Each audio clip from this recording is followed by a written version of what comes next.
ಹಾಡೇ ಅಮ್ಮ ಕೇಳುತ್ತ ಕಳೆಯುವೆ ಜನ್ಮ.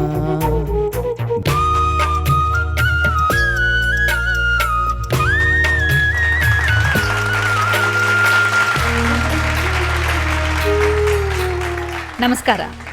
ಅಮ್ಮ ಸುವರ್ಣ ನ್ಯೂಸ್ ಅರ್ಪಿಸುವ ಕಾರ್ಯಕ್ರಮಕ್ಕೆ ತಮಗೆಲ್ಲರಿಗೂ ಹಾರ್ದಿಕ ಸ್ವಾಗತ. ರಾಮಾಯಣದ ಕಥೆ ಎಲ್ರಿಗೂ ಗೊತ್ತಿದ್ದಿದ್ದೆ. ಕೌಸಲ್ಯನೂ ತಾಯಿ, ಕೈಕೇಯಿನೂ ತಾಯಿ. ಕೌಸಲ್ಯೆ ರಾಮನ ತಾಯಿ, ಆದರೆ ಕೈಕೇಯಿ ಭರತನ ತಾಯಿ. ಭರತನೇ ರಾಜ ಆಗಬೇಕು ಅಂತ ಹೇಳಿ ಕೈಕೇಯಿ ಹಠ ಕಟ್ಟಿ ಕೌಸಲ್ಯೆಯ ಮಗ ರಾಮನನ್ನ ಕಾಡಿಗೆ ಕಳಿಸಿದ್ಲು ಅನ್ನೋದು ಕಥೆ. ಕೈಕೇಯಿ ಅಲ್ಲಿ ಸ್ವಾರ್ಥಿ ಅಮ್ಮ. ಆದರೆ ಮೈಸೂರಿನ ರಂಗಕರ್ಮಿ ಯೋಗ ನರಸಿಂಹ ಅವರು ಈ ಕಥೆಗೆ ಒಂದು ಚಿಕ್ಕ ಟ್ವಿಸ್ಟ್ ಅನ್ನ ಕೊಟ್ಟು ಬೇರೆ ಥರ ಹೇಳಿದ್ರು. ದಶರಥನಿಗೆ ಶಾಪ ಇದ್ದಿದ್ದು ಪುತ್ರ ಶೋಕದಿಂದ ನಿನಗೆ ಮರಣ ಬರಲಿ ಅಂತ. ಪುತ್ರ ಶೋಕ ಉಂಟಾಗೋದು ಹೇಗೆ? ರಾಮ ಇಲ್ಲದಿದ್ರೆ ಮಾತ್ರ, ರಾಮ ಸತ್ತು ಹೋದರೆ ಮಾತ್ರನೇ ದಶರಥನಿಗೆ ಪುತ್ರ ಶೋಕ ಬರೋದಕ್ಕೆ ಸಾಧ್ಯ. ಹಾಗಾಗಿ ಆ ಶಾಪದಿಂದ ಏನಾಗ್ತಿತ್ತು ಅಂತಂದ್ರೆ ರಾಮನೂ ಸಾಯ್ತಿದ್ದ, ಅದರಿಂದ ದಶರಥನೂ ಸಾಯ್ತಿದ್ದ.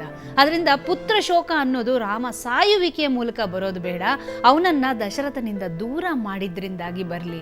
ಅದರಿಂದಾಗಿ ಜನಪ್ರಿಯ ರಾಮ ಬದುಕೋತಾನೆ, ಅವನು ದೊಡ್ಡ ವ್ಯಕ್ತಿ, ದೊಡ್ಡ ರಾಜ ಆಗಿ ಬೆಳಿತಾನೆ ಅಂತ ಹೇಳಿ ಕೈಕೇಯಿ ತನ್ನ ಮಾತೃವಾತ್ಸಲ್ಯದಿಂದ ಈ ರೀತಿ ಮಾಡಿದ್ಲು, ರಾಮನನ್ನ ಕಾಡಿಗೆ ಅಟ್ಟಿದ್ಲು ಅಂತ. ಎಂಥ ಚಂದವಾದ ಇಂಟರ್ಪ್ರಿಟೇಷನ್ ಅಲ್ವಾ ಇದು. ಇದನ್ನ ಮಾಡೋದಕ್ಕೆ ಸಿನಿಮಾದವರಿಗೆ, ನಾಟಕದವರಿಗೆ, ರಂಗಕರ್ಮಿಗಳಿಗೆ ಮಾತ್ರ ಸಾಧ್ಯ ಆಗುತ್ತೆ. ಅಂಥ ಸಿನಿಮಾ ರಂಗದ ಹೊಸ ಹೊಸ ಪ್ರಯೋಗಗಳನ್ನು ನಡೆಸ್ತಾ, ಬೇರೆ ಬೇರೆ ರೀತಿಯ ಸಿನಿಮಾಗಳನ್ನು ಕೊಡ್ತಾ, ಛಾಲ ಬಿಡದ ತ್ರಿವಿಕ್ರಮನಂತೆ ಸೋಲು ಗೆಲುವುಗಳನ್ನೆಲ್ಲ ತಗೊಳ್ತಾ ನಡೆದಿರುವಂಥ ನಿರ್ಮಾಪಕ ಕೆ ಮಂಜು ಅವರು ಅಮ್ಮ ವೇದಿಕೆಯ ನಮ್ಮ ಇಂದಿನ ಅತಿಥಿ. ಕೆ ಮಂಜು ಅವರಿಗೆ ಹಾರ್ದಿಕ ಸ್ವಾಗತ.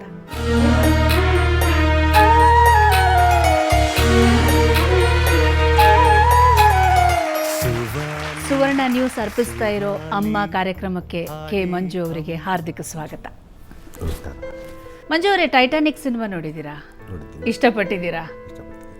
ಅದರಲ್ಲಿ ದೊಡ್ಡ ಸಮುದ್ರ, ಅದರ ಮಧ್ಯದಲ್ಲಿ ಆ ಸಮುದ್ರಕ್ಕಿಂತ ದೊಡ್ಡ ಶಿಪ್ ಏನೋ ಅಂತ ತಿಳ್ಕೋಬೇಕು. ಅಷ್ಟು ದೊಡ್ಡ ಕ್ರೂಸರ್ ಹೋಗ್ತಾ ಇರುತ್ತೆ ಟೈಟಾನಿಕ್.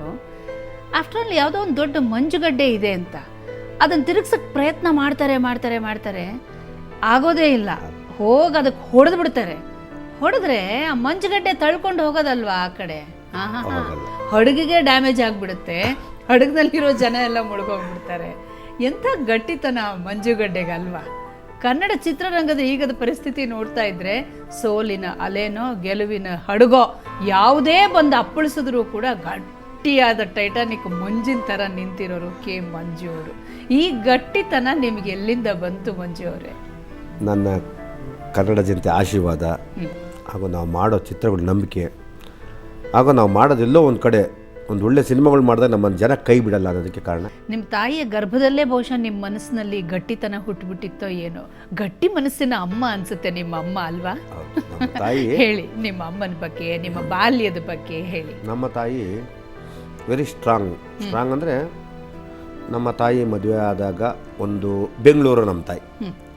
ಅವ್ರಿಗೆ ಮದುವೆ ಆದಾಗ ಸುಮಾರು 50 ವರ್ಷ, ಅಂದರೆ 50 ವರ್ಷ, 48 ನಾವು ತುಂಬ ಇಂಡಿಪೆಂಡೆಂಟ್ ಬಂದು ಇನ್ನು ಸ್ವತಂತ್ರ ಬರೋಕ್ಕಿಂತ ಮುಂಚೆ ಅದು ಕಾಣ್ತಾ ಇದ್ದಾರೆ.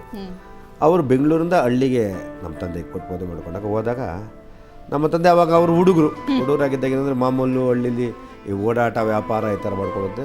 ಆ ರೀತಿ ಇದ್ದಾಗ 3 ಜನ, ನಾವು 4 ಜನ ಮಕ್ಕಳು. 4 ಜನ ಮಕ್ಕಳಲ್ಲಿ ನಮ್ಮ ತಾಯಿ ಹಳ್ಳಿಲಿದ್ದರೂ ಮಕ್ಕಳ ಬಗ್ಗೆ, ಇಂಟಿ ಬಗ್ಗೆ ಅಷ್ಟು ಹೆಚ್ಚಿಗೆ ಆಸಕ್ತಿ ಕಡಿಮೆ ಇತ್ತು ತಂದೆಯವ್ರಿಗೆ. ತಂದೆಗೆ ಅಂದರೆ ಪಾಪ ಅವರು ವ್ಯಾಪಾರ ಹೋದ ಕಡೆ ಎಲ್ಲ 15 ದಿನ 20 ದಿನ ಏನೇ ಆದರೂ ನಮ್ಮ ತಾಯಿ ಗಟ್ಟಿ ಒಂದು ಹೆಂಗಸು. ಏನಂದರೆ ಛಲ. ನಮ್ಮದು ಯಾವತ್ತೂ ಕೊಟ್ಟ ಮನೆಗೆ, ಹೋಗಿದ ಮನೆಗೆ ಕತ್ತು ಬಗ್ಗಿಸ್ಬಾರ್ದು, ಯಾವತ್ತು ಗಟ್ಟಿಯಾಗಿ ನಿಲ್ಲಬೇಕು. ಛಲದ ಹೆಂಗಸು ನಮ್ಮ ತಾಯಿ. ಆ ಥರದ ಛಲದ ಹೆಂಗಸಲ್ಲಿ ಆ ತಾಯಿ ಹೊಟ್ಟೆಲಿ ಹುಟ್ಟಿದ ನಿಜವಾಗ ನಾನು ಪುಣ್ಯ ಮಾಡಿದೆ ಅಂತ ಹೇಳ್ಬೇಕು. ನನ್ನ ತಾಯಿ ಥರ ಬೇರೆ ತಾಯಿ ನನಗೆ ಸಿಗುತ್ತೆ ಅನ್ನೋ ಗೊತ್ತಿಲ್ಲ, ನನಗಂತೂ ಆ ಭಾಗ್ಯ ಸಿಕ್ಕಿದೆ. ಅಂಥ ಅಮ್ಮನ ಹೊಟ್ಟೆಲಿ ಹುಟ್ಟಿದ್ದು ನಾನು ನಿಜವಾಗ್ಲೂ ಪುಣ್ಯವಂತ ಅಂತ ಹೇಳ್ಬೋದು. ನಾನು ಯಾವಾಗ ನಮ್ಮ ತಾಯಿನ ಇಲ್ಲ ಸೆರಗು ಇಲ್ಲ ಬಳೆ ಹಿಡ್ಕೊಂಡೇ ಇರ್ತಿದ್ದೆ. ಯಾಕೆಂದರೆ ಅಷ್ಟು ನನಗೆ ತಾಯಿ ಅಂದರೆ ಅಟ್ಯಾಚ್ಮೆಂಟ್. ನಮ್ಮ ತಾಯಿ ಏನೇ ಕೆಲಸ ಮಾಡ್ರೆ, ಅಯ್ಯೋ ನನ್ನ ಅಮ್ಮ ಮಾಡ್ತಾರಲ್ಲ, ನಾನು ಮಾಡೋಕ್ಕಲ್ಲ, ನನಗೆ ಅಷ್ಟು ಪ್ರೀತಿ ಅಮ್ಮನ ಕಟ್ರೆ. ಆದರೆ ನಾನು ನಮ್ಮ ತಾಯಿ ಬಿಟ್ಟು ನಾನು ಇರ್ತಿರ್ಲಿಲ್ಲ. ಚಿಕ್ಕ ಹುಡುಗಂತೂ ಮಲಗಿದಾಗ ನಮ್ಮ ತಾಯಿ ಮೇಲೆ ಕೈ ಮತ್ತು ಕಾಲ ಹಾಕೊಂಬಲಕತ್ತಿದ್ದೆ. ನಾನು ಸುಮಾರು ಒಂದು 15 ವರ್ಷ ಆದರೂ ನಾನು ಆ ಮಾತಾಡ್ತಾ ಇದ್ದೆ. ನನ್ನ ಹೆಂಗೆ ತಾಯಿ ಮಗು ಹಂಗೆ ತಪ್ಪಿಡ್ತಾರೆ, ನಾನಂತೂ ನಿಜ ನಮ್ಮ ತಾಯಿ ಜೊತೆ ಅಷ್ಟು ಪ್ರೀತಿ ಇಲ್ಲ. ನಿಮ್ಮ ತಾಯಿ ಮಾಡುವಂಥ ಯಾವ ಅಡುಗೆ ನಿಮಗೆ ತುಂಬ ಇಷ್ಟ ಆಗ್ತಾ ಇತ್ತು? ನನ್ನ ತಾಯಿ ಏನು ಮಾಡಿದ್ರೆ ಇಷ್ಟ. ನಿಮ್ಮ ತಾಯಿಯ ಬಗ್ಗೆ ಒಂದು ಕಿರುಚಿತ್ರವನ್ನು ನೋಡಿ ಮತ್ತೆ ನಮ್ಮ ಮಾತುಕತೆನ ಮುಂದುವರಿಸೋಣ. ಓಕೆ.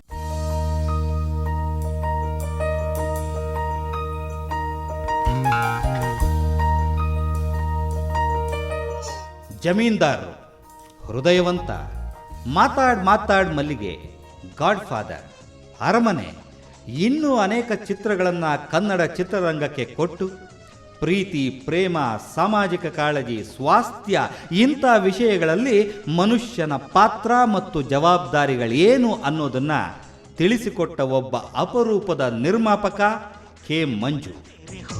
ನಾಚುವ ಹೆಣ್ಣೆ ನನ್ನ ಬಾಳಿನ ಕಣ್ಣೆರಿಂಕ ಪಿನ್ನಾಣದೊಳೆ ಕೊಕ್ಕು ಪಯ್ಯಾರದೊಳೆ ಜಾಣೆ ಜಾಗರದೊಣ್ಣೆ ಬೇಕೆ ಮಂಡ್ಯದ ಬೆಣ್ಣೆ ತುಂಗಾ ನದಿಯ ದಂಡೆರೇನಾಯಿದೆ.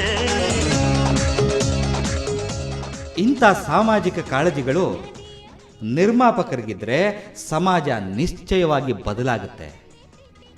ಆದರೆ ಇದಕ್ಕೆಲ್ಲ ಸ್ಫೂರ್ತಿ ಏನು ಗೊತ್ತಾ? ಪಿಕ್ಚರ್ ತೆಗಿಬೇಕು ಹೇಳಿದೆ, ತುಂಡು ಬಟ್ಟೆ ಹಾಕಿ ಪಿಕ್ಚರ್ ತೆಗಿಬೇಡಪ್ಪ, ನೋಡು ದುಡ್ಡುಗೋಸ್ಕರ ನಾವು ಪಿಕ್ಚರ್ ತೆಗಿಬಾರ್ದು, ತುಂಡು ಬಟ್ಟೆ ಹಾಕ್ತಾರೆ ಮರ್ಯಾದೆ ಹೋಗುತ್ತೆ, ನೀವು ಕೆಟ್ಟವ್ರು ಇರ್ತಾರೆ ಒಳ್ಳೆಯವ್ರು ಇರ್ತಾರೆ, ಬೇಡ ಕೆಟ್ಟದ್ದೆಲ್ಲ ತೆಗಿಬೇಡ, ಒಳ್ಳೆ ತೆಗಿ, ಒಳ್ಳೆ ಬುದ್ಧಿ ಕಲಿ, ಒಳ್ಳೆ ಸವಾಸ ಮಾಡು, ಒಳ್ಳೆ ಸಂಘ ಮಾಡು, ಒಳ್ಳೆ ಸವಾಸ ಕಲಿ, ಒಳ್ಳೆ ಸಂಘ, ಅದೇ ಯಾವತ್ತು ನಿಜ ಅಂತ ನಮ್ಗೆ ಸಿಗೋದು ಸುಖ ಸಂತೋಷ. ಕೆಟ್ಟದ್ದು ಯಾವತ್ತೂ ಉಳಿಯಲ್ಲ, ದುಷ್ಟತನ ಬೇಡ, ಕೆಟ್ಟತನ ಬೇಡ, ಒಬ್ಬರು ಚಾಡಿ ಹೇಳೋದು ಬೇಡ, ಒಬ್ಬರು ಹೋಗಿ ನಾವು ಇಸ್ಕೊಂಡು ತಿನ್ನೋದು ಬೇಡ, ಹಸು ಅಂತೇಳಿ ಆ ಥರ ಬೇಡ. ಆ ಥರ ನಮಗಾಗಿ ಹೇಳಿದ್ರೆ ಹಂಗೆ ನಡ್ಕೊಂಡು ಅವನು. ಎಸ್, ಹಾಗೆ ತಾಯಿ ಹೇಳಿದ ಮಾತನ್ನ ಗೌರವಿಸಿ ನಡೆದುಕೊಂಡ ವ್ಯಕ್ತಿಯೇ ನಿರ್ಮಾಪಕ ಕೆ. ಮಂಜು.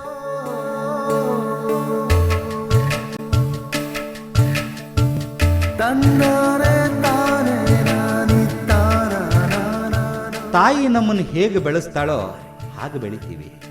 ಇವರು ಹುಟ್ಟಿದಾರಭ್ಯ ಏನು ಶ್ರೀಮಂತರಲ್ಲ, ಕಡು ಬಡತನದಲ್ಲಿಯೇ ಬೆಳೆದವರು. ಹುಟ್ಟಿದ ಊರಾದ ಸರವನಹಳ್ಳಿಯಿಂದ ಬೆಂಗಳೂರಿಗೆ ಬಂದಾಗ ಹರಿದು ತಿನ್ನೋ ಬಡತನ. ನಾವು ತುಂಬ ಕಷ್ಟಪಟ್ಟಿದ್ದೀವಿ ಕೂಡ, ಅಷ್ಟು ಇಷ್ಟಪಟ್ಟಿಲ್ಲ. ಸ್ಕೂಲ್ ಮಕ್ಳು ಎತ್ಕೊಂಡು ಹೋಗ್ಬೇಕು, ಸ್ಕೂಲ್ ಕರ್ಕೊಂಡು ಹೋಗ್ಬೇಕು, ಮಕ್ಕಳನ್ನೆಲ್ಲ ಬ್ಯಾಗ್ ಹೊರ್ಕೊಂಡು ಹೋಗ್ಬೇಕು, ಈ ಕಡೆ ಬ್ಯಾಗ್ ಅವ್ರ ಮನೆ ಸಾಕಾ ಬರೀ ಸುಸ್ತಾಗೋದು, ಇವ್ರ ಮನೆಗೆ ಹೋಗ್ಬೇಕಲ್ಲ ಅಂತ ಇವ್ರ ಮನೆ ಅಕ್ಕಿ ರುಬ್ತಲೇ ಕಣ್ಣಲ್ಲಿ ಹೊಟ್ಟೋಗ್ತಾರದು. ಅವ್ರ ಮನೆ ದೋಸೆ ಅಕ್ಕಿ ಕೊಟ್ಟಿದ್ದೀನಿ, ಇವ್ರ ಮನೆ ಅಕ್ಕಿ ರುಬ್ಬಬೇಕು, ಕಣ್ಣಲ್ಲಿ ಇರೋದು ಮಾಡ್ಕೊಳ್ಳೋದು. ಸಾಕಾಗಿ ಬಂದರೆ ಮನೆಗೆ ಬರೋಷ್ಟು ಮಕ್ಳಿಗೆ ಊಟ ಇರಲಿಲ್ಲ, ಮಕ್ಳಿಗೆ ಹೊಟ್ಟೆ ತುಂಬ ಊಟ ಹಾಕ್ಬಿಟ್ಟು ನಾನು ಊಟ ಮಾಡ್ತಿರ್ಲಿಲ್ಲ, ಕಾಫಿ ಕುಡ್ಕೊಂಡು ಮನ್ಕೊಂಬಿಡೀನಿ. ಇವತ್ತು ರಾತ್ರಿ ಒಂದು ಮುದ್ದೆ ಉಂಡ್ರೆ ನಾಳೆ ರಾತ್ರಿಗೆ ಒಂದು ಮುದ್ದೆ ಉಣ್ತಿದ್ದು ನಾನು.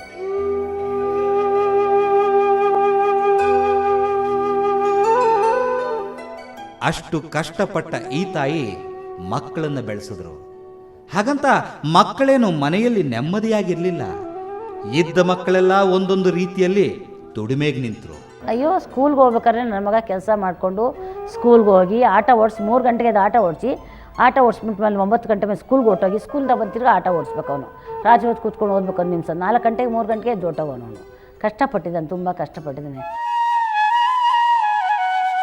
ಕಷ್ಟ ಕಡು ಕಷ್ಟಗಳಿಗೆಲ್ಲ ಕೊನೆಯುಂಟು ಅನ್ನೋ ಹಾಗೆ ಬದುಕಲ್ಲಿ ಬೆಳಕಾಯಿತು. ಬೆನ್ನೆಲುಬಂತೆ ತಾಯಿ ಸದಾ ಜೊತೆಯಲ್ಲಿದ್ದರು. ಸಾಕಷ್ಟು ಚಿತ್ರಗಳನ್ನು ನಿರ್ಮಿಸಿದ್ರು, ಹಲವರಿಗೆ ಉದ್ಯೋಗ ಕಲ್ಪಿಸಿದ್ರು. ಈ ಮಂಜು ಅವರಿಗೆ ತಾಯಿ ಅಂದರೆ ಪ್ರೀತಿ, ಈ ತಾಯಿಗೆ ಮಂಜು ಅಂದರೆ ಪ್ರಾಣ.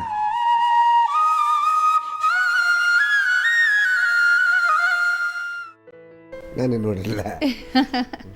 ಬೆಳೆಯೋ ಹಂತದಲ್ಲಿ ಇಷ್ಟೆಲ್ಲ ಕಷ್ಟಪಟ್ಟಿದ್ದೀರಿ ಅಂತ ಹೇಳಿ ನಮಗೂ ಈಗಲೇ ಗೊತ್ತಾಗಿದ್ದು. ಈಗ ಬೆಳೀತಾ ಬೆಳೀತಾ ಒಂದು ವಿದ್ಯಾಭ್ಯಾಸಕ್ಕೂ ಕಷ್ಟ ಇದ್ದಂಥ ಕಾಲದಲ್ಲಿ ನಾನು ಇಂಥ ಉದ್ಯೋಗ ಮಾಡಬೇಕು, ಯಾಕಂದರೆ ಎಲ್ಲ ಯುವಕರು ಕೂಡ ಒಂದು ಯೋಚನೆ ಮಾಡ್ತಾರೆ, ನಾನೊಂದು ಒಳ್ಳೆ ಕೆಲಸಕ್ಕೆ ಸೇರ್ಕೋಬೇಕು, ಚೆನ್ನಾಗಿ ಸಂಪಾದನೆ ಮಾಡಬೇಕು ಅಂಥೇಳಿ. ಆ ಥರದ ಯಾವ ಕನಸುಗಳು ನಿಮಗಿದ್ವು ಮಂಜು? ನಿಜವಾಗ್ಲೂ ನಾನು ನಿರ್ಮಾಪ ಆಗ್ತೀನಿ ನಾನು ಅಂದ್ಕೊಂಡಿರಲಿಲ್ಲ. ನಾನು ಸಾಮಾನ್ಯ ನಾನೊಬ್ಬ SLC ಓದಿದ್ಮೇಲೆ ITA ಮಾಡಿದೆ, ವೆಲ್ಡರ್ ಮಾಡಿ ಬೆಮ್ಮಲಲ್ಲಿ ಫ್ಯಾಕ್ಟ್ರಿಲಿ ಟ್ರೈನಿಂಗ್ ಮಾಡಿದಾಗ ಇಂಟ್ರ್ಯೂ ಬಂತು. ಟ್ರೈನಿಂಗ್ ಅಂದರೆ ಅಪಾಯಿಂಟ್ಮೆಂಟ್ ಕೊಡ್ತಾರೆ. ಅನಿವಾರ್ಯ ಕಾರಣ ಅದಂಗೆ ಆಯ್ತಾ ನಾನು ಆಟೋ ರಿಕ್ಷಾ ಓಡಿಸ್ಕೊಂಡು ಹಿಂಗೆ ಆಟೋ ಕನ್ಸಲ್ಟಿಂಗ್ ಬ್ರೋಕರಿಂಗ್ ಮಾಡಿಕೊಂಡು ನಾನು ನನ್ನ ತಂದೆ ಜೊತೆ ಫಸ್ಟು ವ್ಯಾಪಾರ ಮಾಡ್ತಿದ್ದೆ.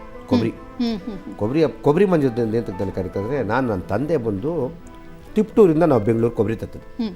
ಒಂದು ವಾರದಲ್ಲಿ 8ರಿಂದ 10 ಚೀಲ ತೊಗೊಂಬರ್ತಿದ್ದೆ. ಲಾರಿ ತೊಗೊಂಬಂದು ನಾವು ಸೈಕಲಲ್ಲಿ 2 ದೊಡ್ಡ ಬ್ಯಾಗು, ಸೆಂಟ್ರಲ್ಲಿ ಮೂಟೆ ಹಾಕ್ಕೊಂಡು 2 ಬ್ಯಾಗ್ ಹಾಕ್ಕೊಂಡು ನಾವು ಗವಿಪುರಂ ಗುಟ್ಟಳ್ಳಿಯಿಂದ ಹಿಡಿದು ಯಶವಂತಪುರ ಗಂಟ ತೊಳ್ಕೊಂಡು ಹೋಗ್ತಿದ್ವು. ತೊಳ್ಕೊಂಡು ಆ ಭಾರ ತೊಳ್ಕೊಂಡು ಅಪ್ಪಲ್ಲಿ ಇಳ್ಕೊಂಡು ತುಂಬ ಕಷ್ಟ ಆಗುತ್ತೆ. ಅದೆಲ್ಲ ಮಾಡಿದಾಗ ನಿಜವಾಗಿ ಎಷ್ಟು ನೋವು ಅಂತಂದರೆ ಅದು ನೆನೆಸ್ಕೊಂಡ್ರೆ ತುಂಬ ನೋವಾಗುತ್ತೆ. ಆ ಅಪ್ಪಲ್ಲಿ ತೊಳ್ಕೊಂಡು ನಮ್ಮ ತಂದೆ ಸಮೇತ ಅದೇನೇ ಆಗಲಿ ಆ ನಮ್ಮನ್ನು ಆ ಥರ ಸಾಕಿದ್ದಾರೆ. ಅವತ್ತು 10 ರೂಪಾಯಿ ಕಷ್ಟ, ತುಂಬ ಬಡತನ, ತುಂಬ ಚೀಲ, ವಾರ ಎಲ್ಲ ದುಡಿದ್ರೆ ಒಂದು 300-400 ರೂಪಾಯಿ ಸಿಗ್ತಿತ್ತು, 500 ರೂಪಾಯಿ ಸಿಗ್ತಿತ್ತು. ಇಷ್ಟೆಲ್ಲ ಮಾಡಿದಾಗ ಯಾವ ರೋಡು ಬಿಟ್ಟಿಲ್ಲ.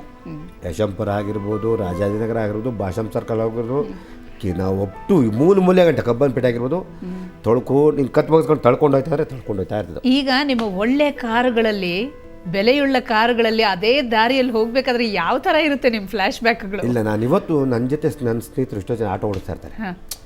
ನಾನು ಹೋಗ್ತಾ ಇದ್ದಾಗ ನಾನು ಬೈ ಚಾನ್ಸ್ ನಾನು ಕಾರಲ್ಲಿ ಫಾರ್ಚುನಲ್ಲಿ ಯಾವ ಗಾಡಿಯಲ್ಲಿ ಹೋಗ್ತಿದ್ದಾಗ ಇಳಿದ್ಬಿಟ್ಟು ಅವ್ರ ಜೊತೆ ಹೊಟ್ಟೋಗ್ಬಿಡ್ತೀನಿ. ಇಳಿದ್ಬಿಟ್ಟು 100-200 ಇಟ್ಬಿಟ್ಟು ಹೊಟ್ಟೋಗ್ಬಿಡ್ತೀನಿ. ಯಾಕೆಂದರೆ ನನಗೆ ಇವತ್ತು ಅಹಂಕಾರ ಅದು ಬರಬಾರ್ದು. ಸರಳವಾಗಿರಬೇಕು, ಸಾಮಾನ್ಯವಾಗಿರಬೇಕು. ಮನುಷ್ಯ ಸಿರಿತನ ಬಂದಾಗ ದುರಹಂಕಾರ ಪಡೋದು ಮುಖ್ಯ. ನಮಗೆ ಆ ಅಹಂಕಾರನೇ ಗೊತ್ತಿಲ್ಲ ದುರಹಂಕಾರ ಎಲ್ಲಿ ಬರುತ್ತೆ. ಯಾಕೆಂದರೆ ನಾವು ಬಂದಿದ್ದು ಜಾಗ ಅಂತ ನಾವು ಇವತ್ತು ಸುಮ್ಮನೆ ಒಂದ್ಸತಿ ತಿರುಗಿ ನೋಡಿದಾಗ ನಮ್ಮ ಹಿಂದೆ ತಿಳ್ಕೊಬೇಕಂತೆ, ಮುಂದಕ್ಕಿಂತ ಹಿಂದೆ ತಿಳ್ಕೊಬೇಕಂತೆ. ಅದರಿಂದ ನಾನು ಯಾವತ್ತೂ ಯಾರಿಗೆ ಬೈಬೇಕಾದ್ರು ಒಂದ್ಸತಿ ನಾನು ಒಂದ್ಸತಿ ಕೋಪ್ತಾ ಬಂದ ಬೈದ್ಬಿಡ್ತೀನಿ. ನಮ್ಮ ಡ್ರೈವರ್ಗಳಿಗೆ ನಮ್ಮಮ್ಮ ಹೇಳ್ತಾರೆ, ನೀನು ಬೈಬೇಡ, ನೀನೊಬ್ಬ ಒಂದ್ಸತಿ ಕಾರ್ ಓಡಿಸ್ತಿದ್ದೆ, ಅವಾಗ ಚಕ್ಕ ನನಗೆ ರಿಲ್ಯಾಕ್ಸ್ ಆಗುತ್ತೆ. ಇಲ್ಲಮ್ಮ ಏನೋ ಕೋಪ್ತಾ ಹೇಳ್ತೀವಿ, ಅವ್ರಿಗೆ ಹಂಗೆ ಸಮಾಧಾನ ಮಾಡ್ತೀನಿ. ನಮ್ಮ ಡ್ರೈವರ್ಗಳಿಗೆ ಅಷ್ಟೇ, ನಾನೆಲ್ಲ ಊಟಕ್ಕೆ ಹೋದಾಗ ಯಾವುದೇ ಫಂಕ್ಷನ್ ಹೋಗಲಿ ಅವರಿಗೆ ನಾನು ನಿರ್ಬಂಧನ ಮಾಡೋದು, ಅವರಲ್ಲಿ ಊಟ ಮಾಡೋದು.